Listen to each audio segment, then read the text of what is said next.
मार पवई मौत अणमुदायतो आए खायई एड़ा घोट मुंद न जंहिंजे मरण जी। जुमे जे शाम जो जॾहिं खैरपुर मां जुमे जी निमाज़ अदा करे पंहिंजे ॻोठ वेझो हुयो ता मरी बिरादरीअ जो ज़ालिम गुलाब मरी पंहिंजे साथियुनि सां गॾु लिकियल हुयो।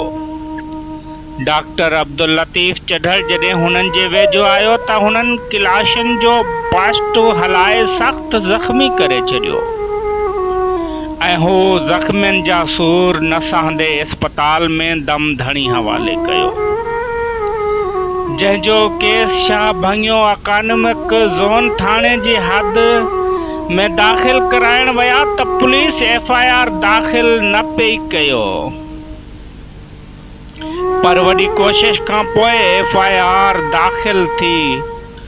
हुन खां पोइ कातिलनि जी गिरफ़्तारी लाइ समूरी सिंध में एहतजाज थिया। हुन खां पोइ कुझ मुलविस जवाबदार त गिरफ़्तार थिया, पर असुल कातिल गुलाब मरी हिन वक़्त ताईं गिरफ़्तार न थी सघियो।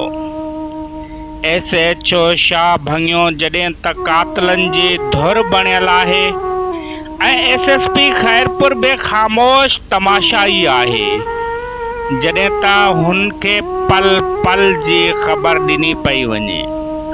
हिन एॾे वाक़े ते इंतज़ामिया ख़ामोश तमाशाई आहे। आख़िर इंसाफ़ केरु ॾींदो मक़तूल जे ॿारनि खे जेके इंसाफ़ लाइ सरापा एहतजाज आहिनि।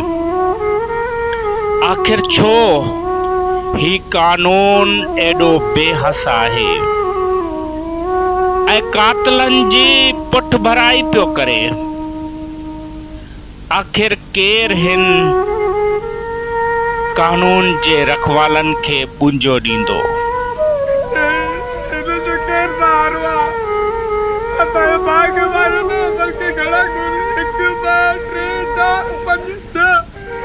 घरवारी भी मोयल सतना गुना हिकिड़े घर पहुचा आहिनि।